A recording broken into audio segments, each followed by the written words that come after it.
Okay, well, we're going to go ahead and get started this afternoon. It's great to see everybody coming in in the attendance, and so we're super excited to have a webinar and conversation on the state of leadership in New England. You are in for a very special treat today, I have to say. Before we get started, my name is Michael Ibrahim. I am the Chief Program and Impact Officer here at TSNE. For those who know about TSNE and our work, it's great to see you again. For those of you who are new to TSNE, we are an equity-centered nonprofit infrastructure intermediary.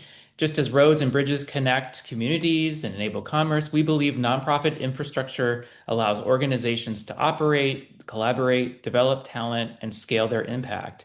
TSNE provides nonprofit infrastructure through fiscal sponsorship, shared services, property services, consulting training, and an emerging policy and advocacy shop, all in the service of building a more equitable and resilient nonprofit sector. Joining me today is Arti Maharaj, our Manager of Learning and Evaluation, and I'll introduce our extra special panelists later in the presentation. We move to the next slide. Great. So we're here today to talk about the Leadership New England report, and we'll be putting a couple resources in our chat as we move in through today. A few brief points of housekeeping. Today's webinar will be recorded and available on our YouTube channel sometime next week. We will have time for a brief Q&A, and we ask you to use the Q&A function in Zoom to ask a question at any point during the webinar. We have enabled closed captionings for today's session, should you wish to use it. And with that, we'll get started to the overview of today. All right, so we're going to share a little bit about our key findings and recommendations as a setup to our panel conversation. Again, a brief Q&A and some closing and acknowledgments. So before we get started, we're going to do a quick poll. We would love to know who's in the room. And our report centered leadership stories and pathways at different stages of careers. And so we would love for you to self-identify however you'd like. Do you identify as an early career leader in the sector, a mid-career leader, or a senior career leader, or maybe you have not worked in the sector, in the nonprofit sector as well. So we're just going to get an idea of who is in the room. So just take a second, and it should have popped up for you, and we'll just see who's here.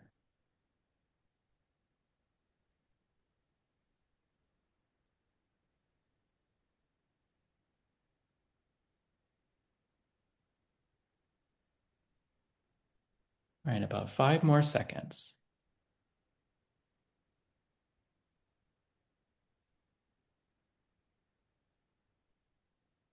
Okay, thank you, fabulous comms team. So it looks like 70% of you are senior. You've been through it. You have been here. You've been doing the work for 11 plus years. Thank you. Welcome. We have a 19% of folks in the room. 21 folks are mid-career, so that 5 to 10 years. And then 8% or nine folks in the room are early career. And three of you are not working at nonprofit, but sometimes you might just want to come over with us. So thank you for that poll, just to get us started today. So we'll go ahead and move on.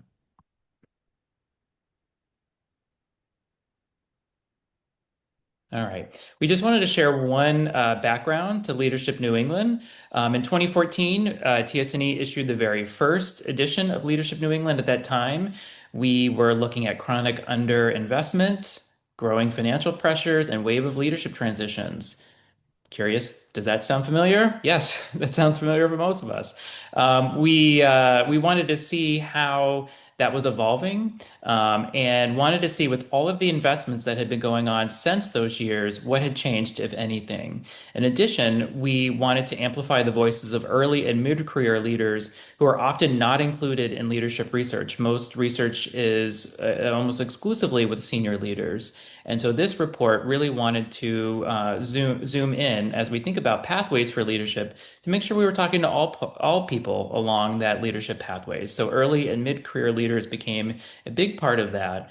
And then what we found for this, and Artie's going to talk about in a minute, is we found that chronic underinvestment in the sector, especially for BIPOC-led and serving organizations, remains the root cause of many downstream challenges, creating significant barriers to building sustainable leadership pathways in the sector, which we'll talk about just a little bit more today. I also want to give a special shout out, gratitude to the Barr Foundation who supported this research, because without that, we wouldn't have been able to provide this research for free through all the folks who are getting this great resource. So thank you, Barr Foundation. Next slide. All right, and I'll pass it right over to Arti Maharaj. Thank you, Michael. All right, hey everyone. For the next few slides, we'll be sort of discussing the key findings from our research and our focus group with leaders in New England. As you can see, we found that our key findings centered around four main themes. First, barriers that nonprofit leaders are facing, how to build leadership pathways, build an equitable workforce culture, and then our leaders talked about how to fund for the future, how to fund nonprofits in the sector. So I'll get into our first key finding, which focused on barriers. Our barriers we found focus on three main areas: systemic barriers, institutional barriers, and the current socio-political climate. And as you can see, if you're taking a look, a lot of these systemic barriers and institutional barriers, they're not new. So our leaders and our organizations are continuing to face financial strain, underinvestment in the sector, but also in terms of leadership development. Leaders continue to experience burnout. They often wear multiple hats.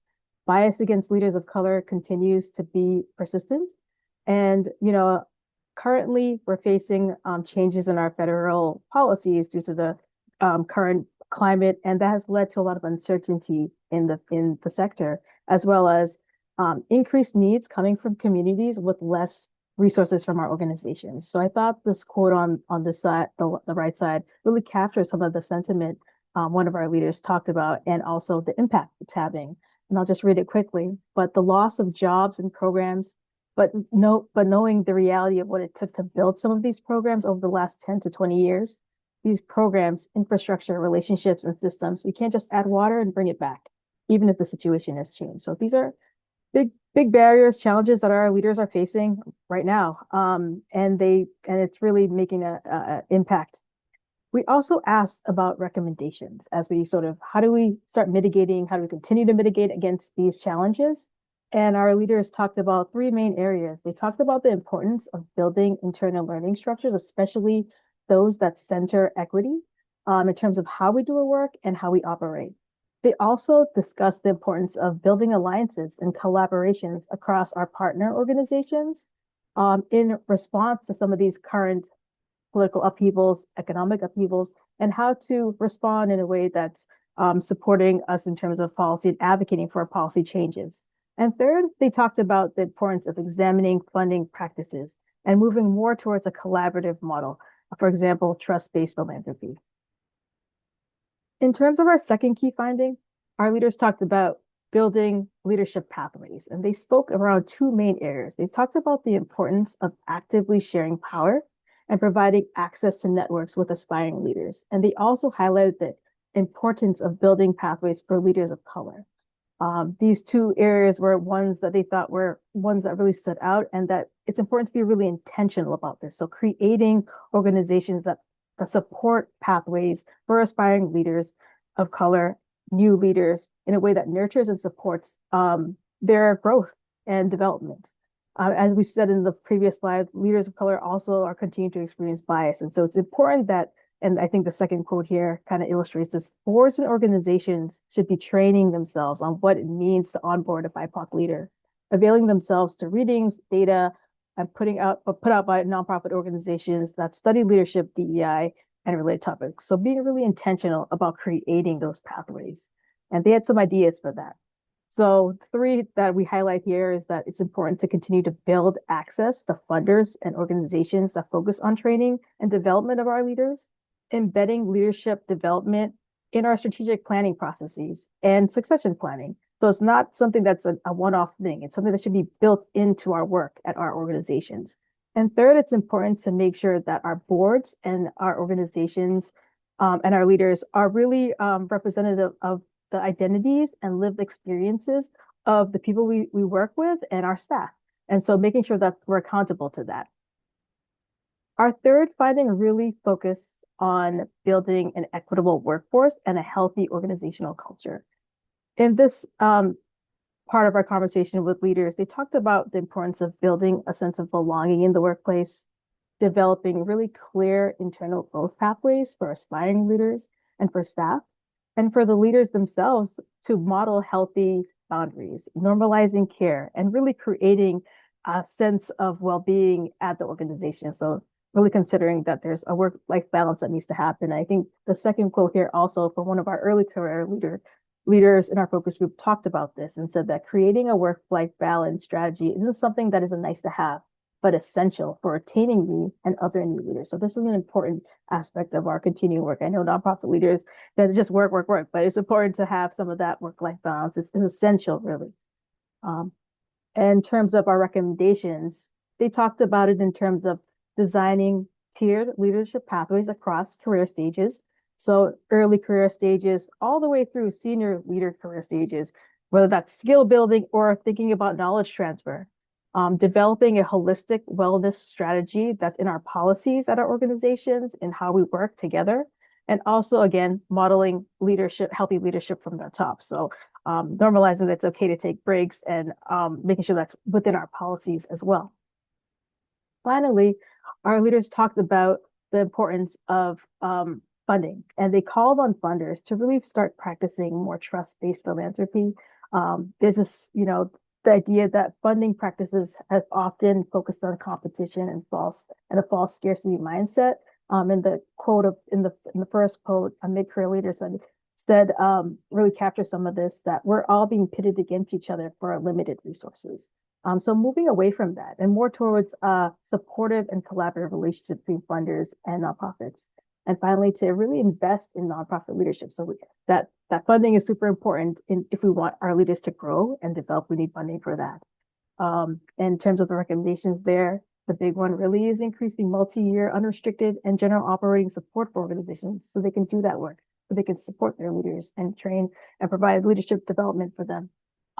Two other areas they talked about was the importance of convening leaders and funders so they could have those conversations and build those relationships. And finally, that funding organizations should also connect with each other instead of sort of sometimes they're in silos. So being able to collectively work toward reinvesting and continuing to invest in our nonprofit sector.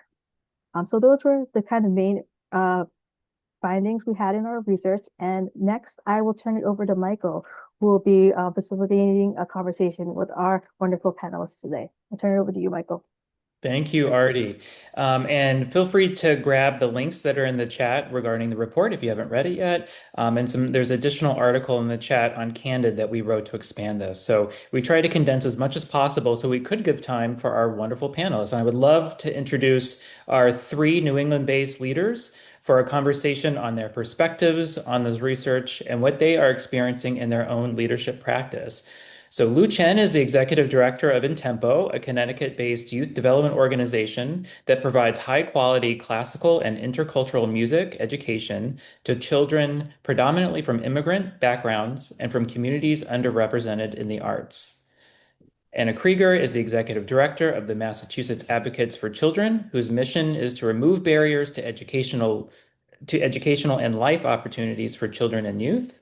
And Anthony S. Poore is the president and CEO of the New Hampshire Center for Justice and Equity, an organization that elevates and empowers people of color in New Hampshire by fostering connections, changing systems, and meeting community needs to make a better Granite State where all belong.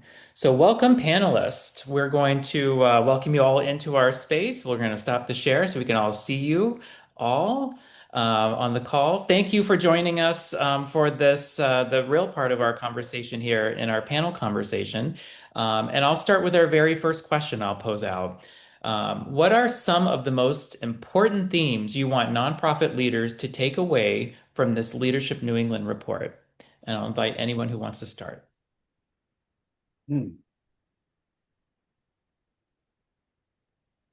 Well, Michael, I'll jump in. I'll be the first. Good afternoon.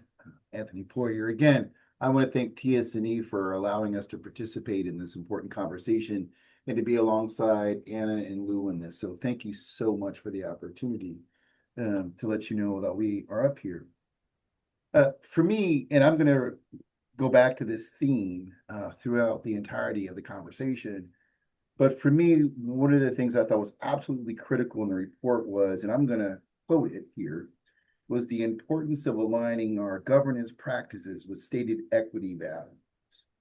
And so if one were to go to our website, for shameless plug, nhcije.org, you'll see our core values of being love and trust, empathy, inclusion, and accountability. And I believe, and we practice here, that we have to have policies, procedures that not only reinforce those values, but actually put them into effect. So whether they be our vendor policy that prescribes and determines that we must seek out women-owned and minority-owned businesses for all of our vendor practices, or ensuring that we have a community advisory board that is really the on-ramp to our board, ensuring younger people have the opportunity to participate and it helps reduce their learning curves. So when they do have the opportunity to participate, they're not inhibited because of what they don't know, as opposed to what others do. And so again, this idea of alignment, governance practices with our values for me was absolutely critical. Thank you, Anthony. I can say a few brief words on a theme that I'll return to over the course of the conversation. And again, I want to thank everyone on the call for convening and joining us. I think the word that keeps coming to mind is proactivity. I think what you'll find is that a lot of the challenges enumerated in the report, and I'm sure shared and faced by those of you in the audience, have to do with the status quo of nonprofit and the constant challenge of butting up against it in ways both big and small, from governance to development to admin and ops. And the work we can do to kind of swim against the current is extremely difficult, but vital. And it kind of gets to the finding about modeling the kind of leadership and collaboration you want to see in the broader field. So I'll have more thoughts on specific steps to take throughout the conversation, but I just want to think about what it means to be proactive and not to kind of swim or float along with the tide, unwittingly contributing to the status quo. And I'll thank you so much for having us. I will keep my thank yous short, but they are immense. And I will just sort of tie together maybe something that was coming to mind both as Anthony and Lou were speaking, which is, you know, to create equitable policies and practices and live out your values in an organization, like some of the ones that Anthony mentioned. You need the space, you need the flexibility, you need the time, and that takes proactive, you know, actions like Lou is describing, whether that's creating leadership pathways so you have additional leaders within your team who can help realize that vision, whether that means, you know, creating new relationships with funders who share your vision and share some of the values articulated in the report. And it's this catch-22. And I think that's what's so challenging for everyone, is how do you sort of leapfrog ahead and create that space. And I think everyone on this call has immensely creative ideas about how to do that. And I think that's where the peer learning that was reflected throughout the report felt so resonant to me, because the only time I've ever leapfrogged anything ahead was when there was someone giving me their best advice. Do this, don't do that, avoid that, you know, all of those things that we learn and help us. And then hopefully we pass on. And it's that collective wisdom in this field that makes me never willing to leave it for anything. So.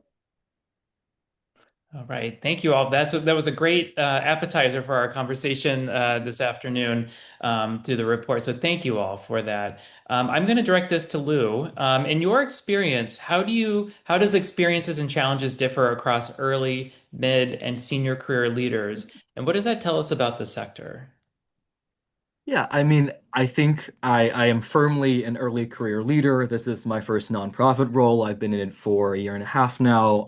I started in this role when I was 27. And so what I have gleaned over the course of the past year and a half, which simultaneously feels like 1 month and 10 years, is that there is a particular tension or irony in the nonprofit sector where it's usually the smaller early stage nonprofits that invest in early career leaders. You don't find the New York Philharmonic hiring 27-year-olds as CEOs, but it's those same early career nonprofits that need seasoned leadership, right? That need someone to get in and kind of organize things on the back end and chart a course forward for the nonprofit. It is not the kind of year-to-year rinse and repeat that maybe more stable nonprofits eventually grow into. It's very much a every year looks different landscape, and that can pose particular challenges when you have an early career leader. I'll be the first to tell you that.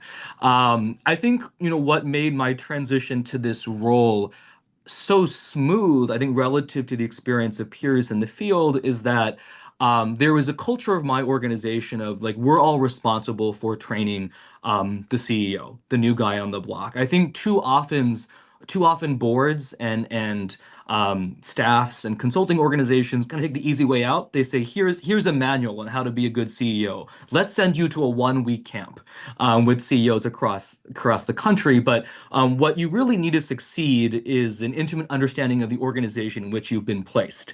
We all know that like the rules that apply to one organization look very different for the other organization, as much as it helps to learn the rules before you break them. And so what I was struck by at INTEMPO is that the co-interim executive directors, one of them, Robin, is on this call, and every member of the staff was incredibly generous with their advice. I really felt that no such thing as a stupid question was the theme of my first year at INTEMPO. I could call them up anytime. They would spend hours with me poring over grant reports, poring over calendars, kind of letting me into the nitty-gritty of the politics of nonprofit work. And that modeling for me has actually inspired how I've approached onboarding new members of my team. So since I've started INTEMPO, I've hired two full-time early career professionals, and I have in turn, I think, tried to be very generous with them and answer any question. And my first remark is never, oh, go find it in the drive. Oh, go ask this person, because I understand that causes friction, that causes a sense of my questions are not welcome. I think one of the reasons this is challenging is that we are all busy enough as it is doing our jobs without having to onboard new people. And so we've talked about like burnout. And one thing that I did in the last job that I've tried to bring to this job is that when someone tells me at a check-in that I'm at 80% bandwidth, for example, my first instinct is not to fill that up to be 100%. I actually think it's good that people have a baseline bandwidth of 80% or so, because as you know, in nonprofit, you never know what's going to come down the pike tomorrow, right? That 80% could become 150% over the course of 1 week. And so if we're maintaining everyone's bandwidth at 100% or 110%, well, we know that when fundraising season comes along, that can become 200%, and that leads to burnout. So just thinking about how can we create a culture where people have the space to invest in themselves and invest in their colleagues. It's a tricky one given kind of the rat race hamster wheel of nonprofit, but one that I've seen pay great dividends in my work at INTEMPO. I have another comment about early career development.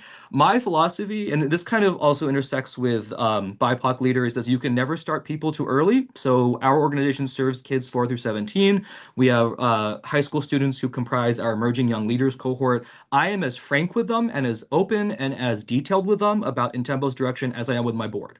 I will walk them through our budgets. I will walk them through our fundraising strategy. I will ask them for advice. And actually, in the months since I've started doing that, a number of them have told me they want to study arts administration in undergraduate. So what that's telling me is the pipeline can never start too early when we're thinking about nurturing the next generation of young leaders.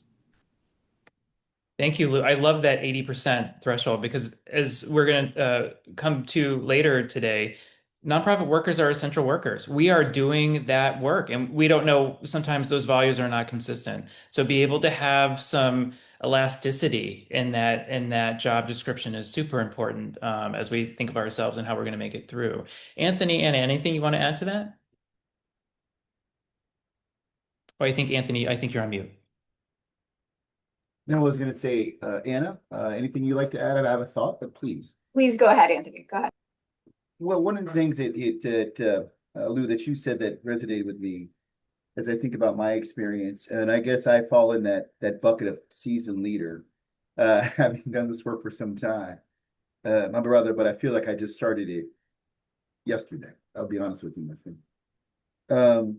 As a startup, the New Hampshire Center for Justice and Equity will have our 4-year anniversary in September of this year, and I can't imagine this institution and the nuance and the complexity and the complexion that we have, having someone who's newer in the field trying to do this work. So really tapping into something that you suggested. And I think in a situation like this, having someone seasoned like myself with broad experiences and more important relationships that I could pull on to help advance the institution in a way that's thoughtful, intentional, but also doesn't allow us to get too far over our skis was really, really important. That being said, one of the things I love this question, and it's something that a mentor of mine taught me years ago, which is this idea of discretion. And I don't know, as a younger professional or even frankly a mid-level profession, did I understand the importance of discretion and what that can mean in terms of my leadership style. And so again, when the question is, how do you experience the challenges different from early, mid, and senior career leaders?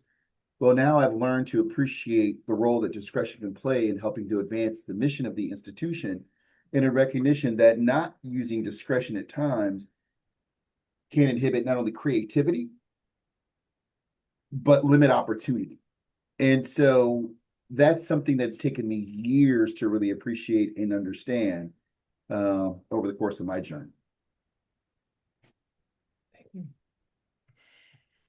Okay, so we're going to move to our second question. I'm going to direct this. I know, let's see, Lou and Anthony, you wanted to take this one. Our research confirmed that leaders of color often face unique barriers throughout their leadership journeys. In your experience, what support is needed to ensure a diverse and equitable nonprofit leadership throughout the sector?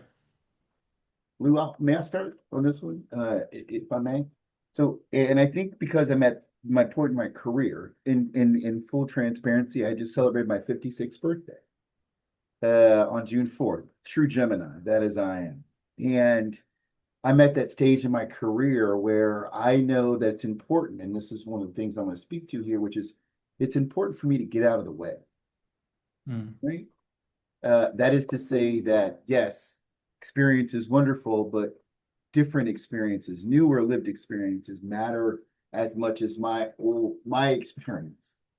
And so something I often talk about is the importance for those of us who have been in these positions for a long time to be willing and able to vacate them and get out of the way and allow people to move into these slots. That said, though, I also recognize the role that I played.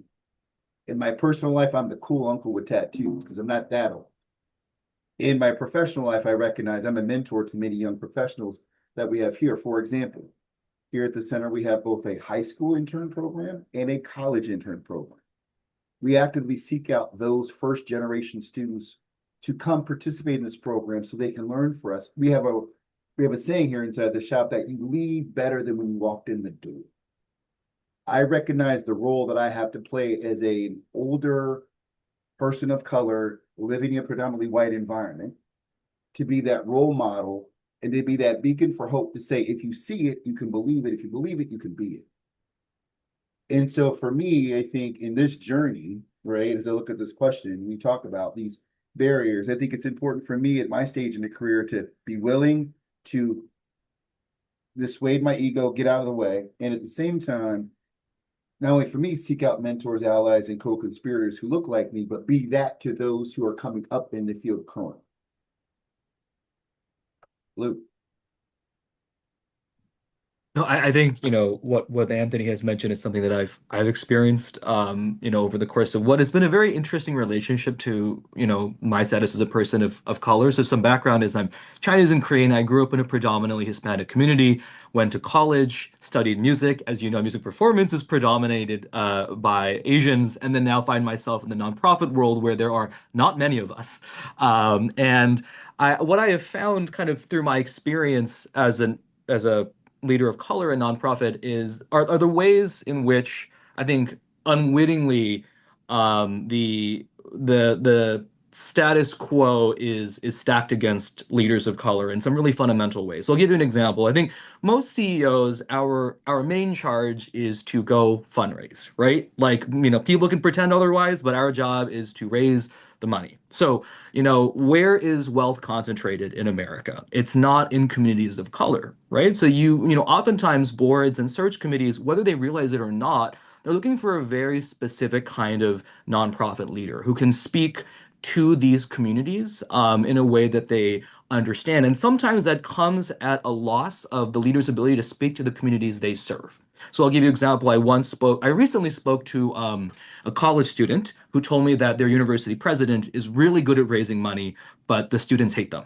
And they never see them on campus, and they have a real inability to connect with the students. So I think you see that there's often a tension between the top level description for a CEO, which is someone who is able to fundraise and that cultivates a certain kind of leader, and then the kind of person who will steward the mission among the communities in an effective and heartfelt way. It's why that we don't see that many people from impacted communities themselves becoming nonprofit leaders.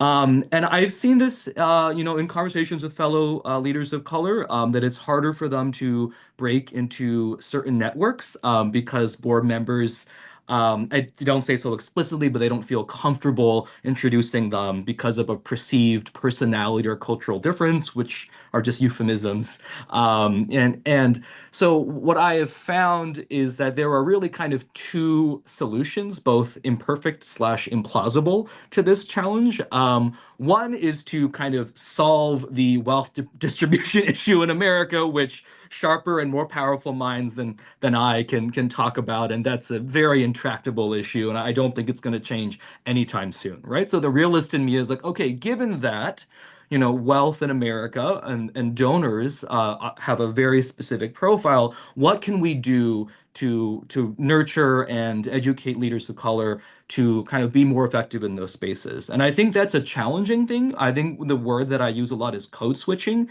And the problem is sometimes you code switch too much, you don't recognize who you've become. And there's an amazing book by the philosopher Jennifer Morton called Moving Up Without Losing Your Way that explores the ethical and practical implications of code switching. But I think there is a way to retain one's unique inherent cultural identity while also learning how to move effectively in these spaces. I don't know what the balance is, but I think that is where there is opportunity for significant leadership development. I mean, really, it's a course called Moving Up in Nonprofit Without Losing Your Way that I think is begging to be designed and taught.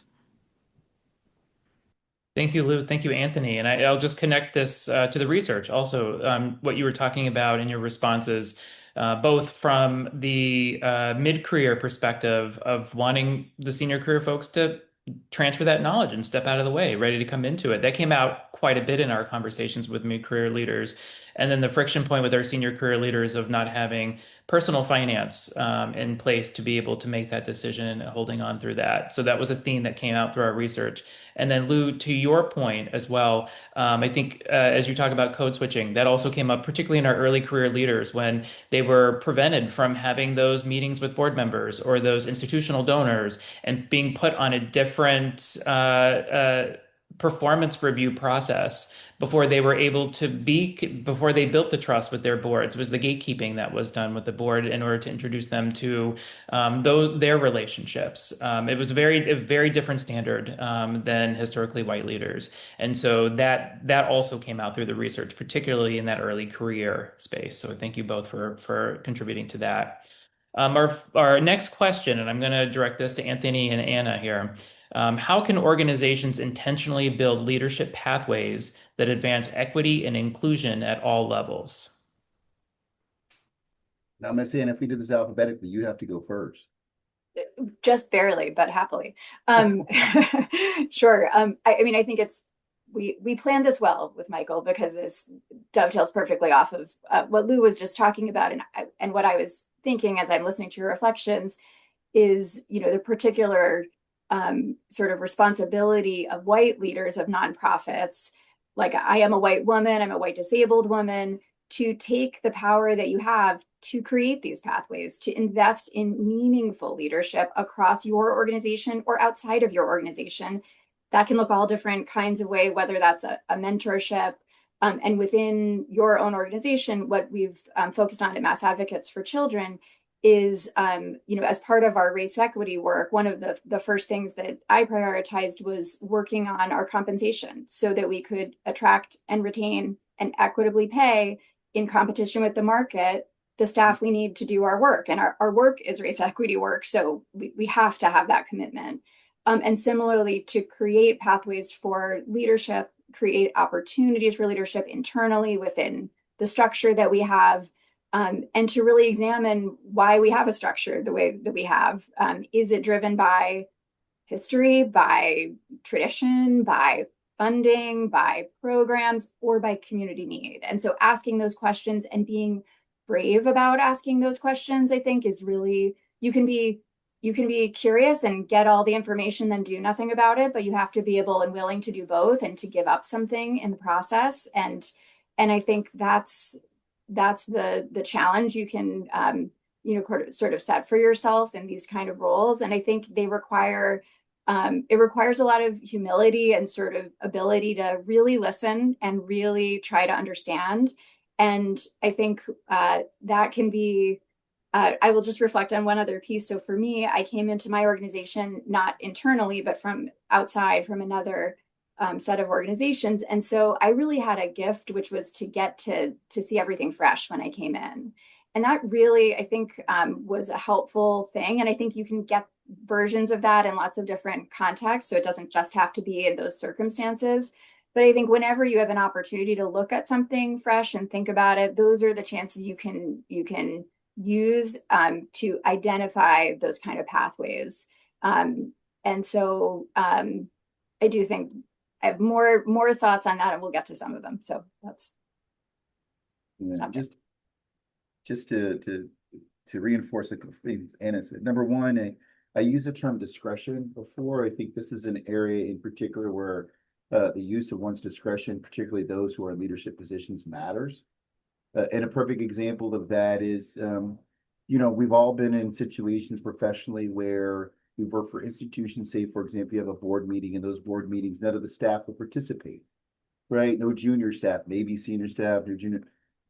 Everyone participates in our board meetings, from our interns to we're a small group anyway. So, the reality of the situation is that, using one's discretion to ensure that people are able to gain entrance into rooms is particularly critical, I think, for young people.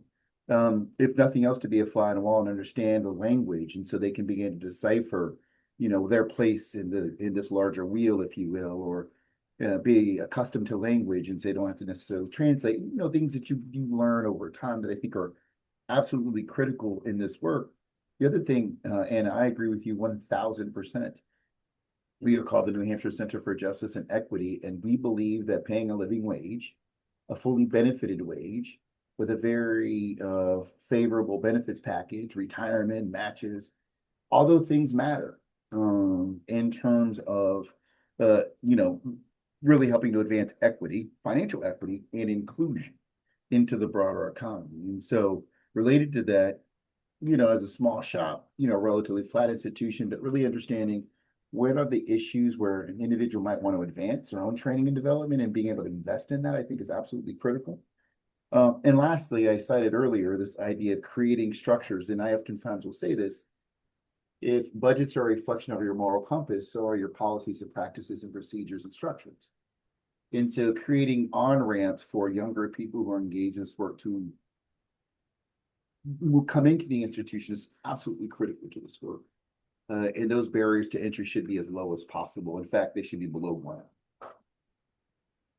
Great. Thank you, Anthony and Anna. And I think in our conversations with leaders, there was directive that while you're looking for the large, while you're looking in systemic, maybe you can't move to that certain percentile for a pay, for example, or some of these bigger structures because it requires investment of resources. There are other elements of that strategy that you can implement that's more low-hanging fruit. There are things like belonging that you were talking about, the inclusion in board meetings, Anthony. There are things that you're doing in practice that just with the intentionality and the explicitness of naming that in strategy can be implemented in the day-to-day. So thank you for naming that. I'm going to move to our next question, and I'm going to ask Anna to take the lead on this. What role should funders, boards, and peers play in removing barriers and supporting diverse leaders?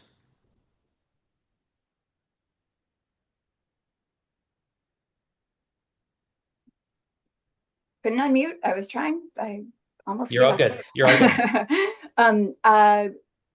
Two things. One, I would like to say this connects to the question at hand and to what we were just discussing that I think is relevant sort of as a bridge. And I'll just tell the story.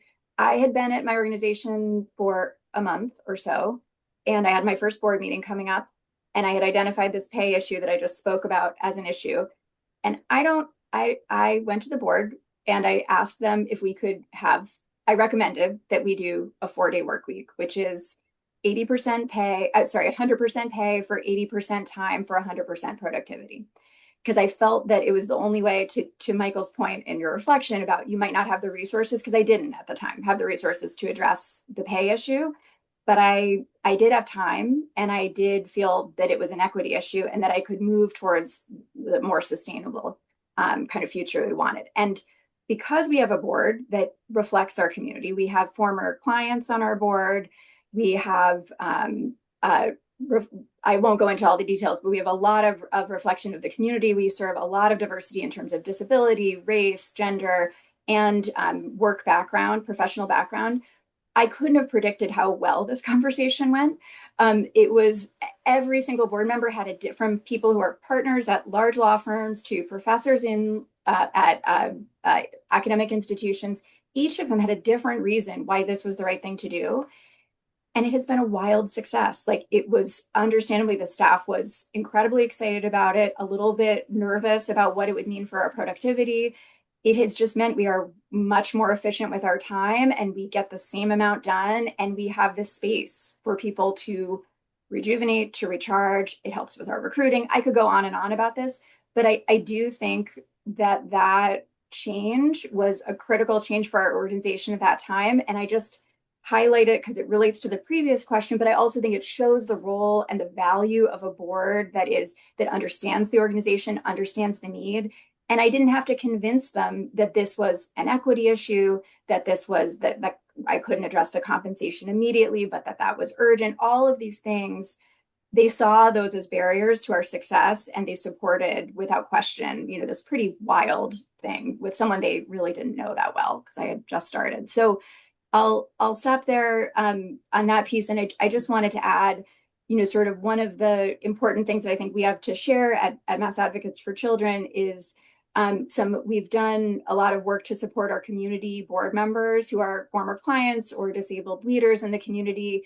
And I think done it with a lot of intention and a lot of integrity. And that leadership has been so critical for so many aspects of our work. And I think it has supported me. I think it's also a way of building those pathways as well. And it creates a culture that I think is driving us forward. So I think I just wanted to sort of lift that up and say that that's an important kind of piece of this conversation too, in terms of how do we move this forward?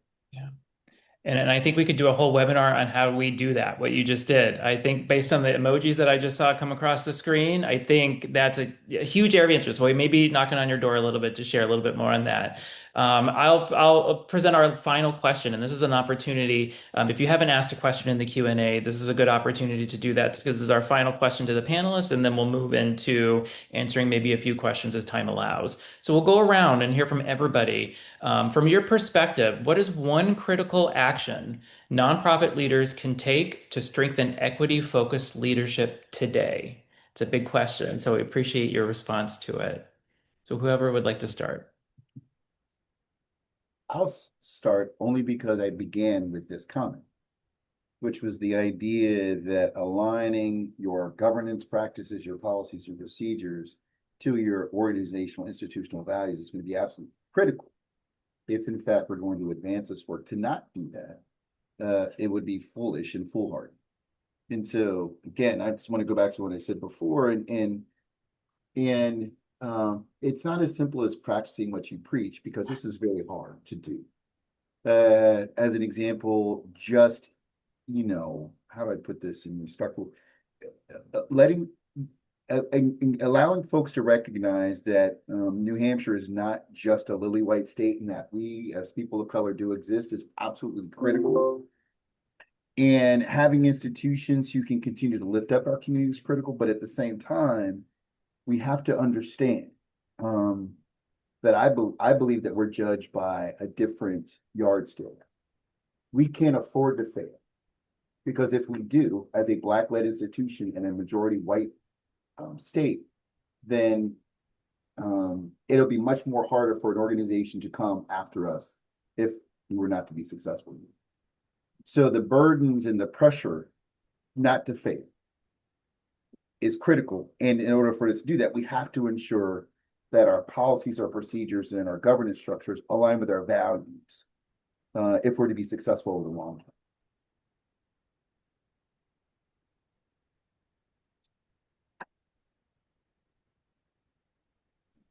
I can go on this. I think what will sum up what I've been saying so far is don't benchmark against the status quo. What I mean by that is oftentimes I'm asked by the board, for example, like, can you benchmark the salary for this role or the benefits? And sometimes I'll get comparisons to like, oh, this nonprofit, they don't give any benefits, and they do just fine. And I think what I'm trying to say is like, if the status quo, as I think so many of us feel, is lagging behind a more normative view of nonprofit that is rooted in these values we've espoused, we need to kind of lead the way and not be comparing ourselves to a trend line that we find to be unfavorable to conditions for especially early career leaders of color. To give a very specific example, and this kind of goes back to Anna's conversation about pay and my comment about leaders of color, I think that another reason we don't see enough leaders of color in the field is that the pay for these ED roles is like tragically and hilariously low, right? So if you have a $60,000 salary for a 7-day, what will inevitably be a 7-day a week job, running a $500,000 to $1 million nonprofit, the applicants are going to be people who can afford to take the job, people who have generational wealth, who have a wealthy spouse, people for whom it's not going to be the main source of their revenue. I actually just had a conversation the other day with a colleague, a dear friend of mine, who is a leader of color who had to turn down a job because they weren't paying him enough because he just had a baby and has no generational wealth. And so I think, that lulls us into thinking, oh, $60,000 a year is fine because we're getting people applying to these jobs. Now, the question you have to ask yourself is that are these the people that will serve the organization and the industry well in the long term, right? And that means that you're going to have to pony up and pay more to get the leaders you want. Otherwise, you're sitting around asking yourself, "Oh, why aren't these people applying? Where we have a job opening, why aren't they coming? Maybe it's not attractive enough. Maybe you're not addressing major systemic barriers to access in this industry." So my biggest takeaway for you all is do not benchmark against the status quo. You've got to lead from your values and not by what everyone else is doing, unless they're Anna and Anthony, in which case, yes, do follow their stead. I will just add, I don't know if this precisely responds to the framing of the question, but it will hopefully be relevant. And there's a reason, like adages or sayings or whatever you call them are that because they resonate. And for me, the thing that's been resonating lately is you cannot pour from an empty cup. And I think when the world is in fire, I have 2 different statements to write this week about the 2 different actions taken by the presidential administration that will like destroy decades of critical work that has been like the foundation of my career. And it feels just completely surreal to be doing that. We are doing this in a time that is so far from normal that there's not even a framing. Like it just is so bizarre and so urgent. And I think not just me, but many of my peers are pouring ourselves into the work in a way that is not sustainable and feels impossible, but also feels like there is no other choice because it is just so urgent. And how on earth are we supposed to say no to the next person that we could help, whether that's, through whatever everyone's mission is, because that is what we're all here to do, is help. And so it's like a challenge to myself and to everyone, but it's also not a challenge we can really meet alone. It requires infrastructure and equitable infrastructure and internal support, and doing that in a way that doesn't burden the other wonderful team members that you have. And how do we do that? There is no quick answer. It's like a catch-22, and that's why the report I think is so valuable and felt so much like looking in a mirror to so many of us. And so thank you for creating this space for this conversation. Thank you all. I have so many takeaways, and I'll do a closing towards the end. But I'm curious, Artie, on the Q&A, if you've got a good question or two for our panelists. I do. And thanks to everyone who submitted questions. These are really great. We have a bunch. I'll do a couple.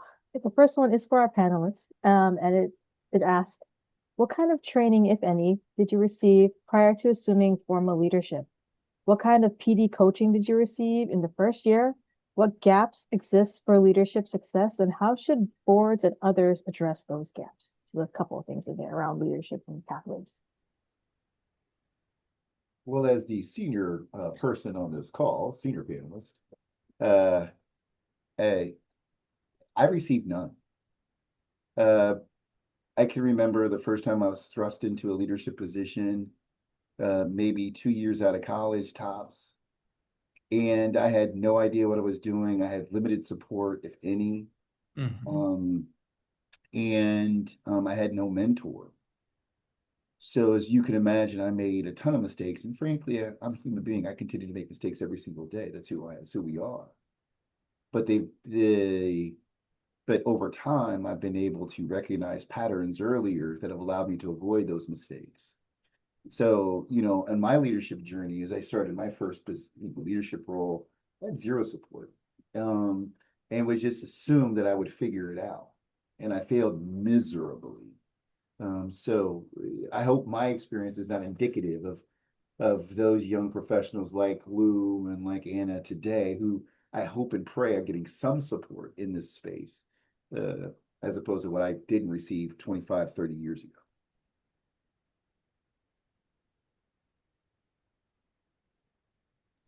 I would say quickly, I received very little in the form of like what you would consider like formal training. No degree in nonprofit management, not even online course. But the training I did receive, as I alluded to earlier, was really wonderful direct mentorship from the staff at INTEMPO and the board, who kind of combined the years of experience in the nonprofit sector to situate me in the first year. So I'm a big believer in learning by doing with mentorship. I think so often it's learning by doing without mentorship.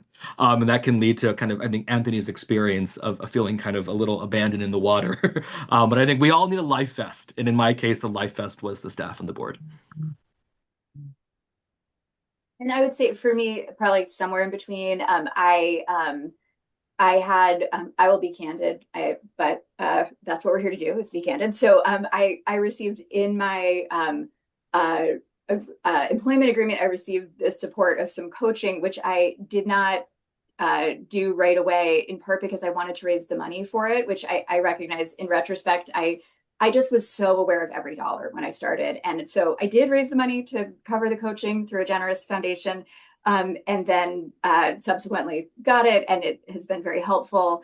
But I also had access to a lot of peer networks that I had just created. This was my first executive director role, but I had worked in the field for a long time, and I, like many of you, I'm sure, just have really robust and wonderful networks. So I received a lot of, informal coaching, formal coaching, and the type of things I was dealing with really required a lot of, it was very specific, each of the kind of challenges I had in my first year. So I think it was great to be able to go to this person who I knew had, encountered this challenge before, and I knew they could give me help on the finance side. And this person had maybe more expertise in race equity work.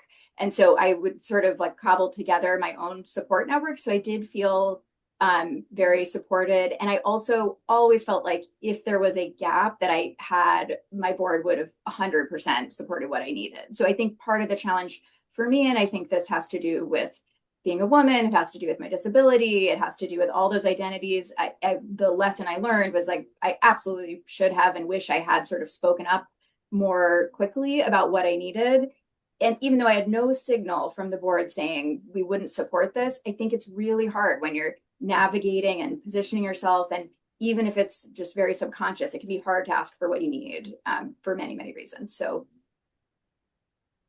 And scary. and scary. Yeah, lots of things. Yeah.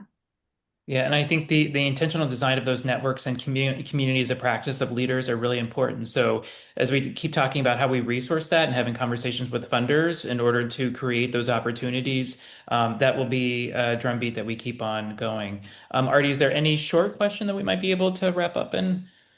Oh gosh, there's not really any sure. The proof of price is great context, but maybe this one, maybe one or two can of y'all can speak to this. But can you speak more about the false scarcity mindset? As a new ED with a new nonprofit, I find myself lacking connections, resources, and ways to get enough funding to truly get off the ground.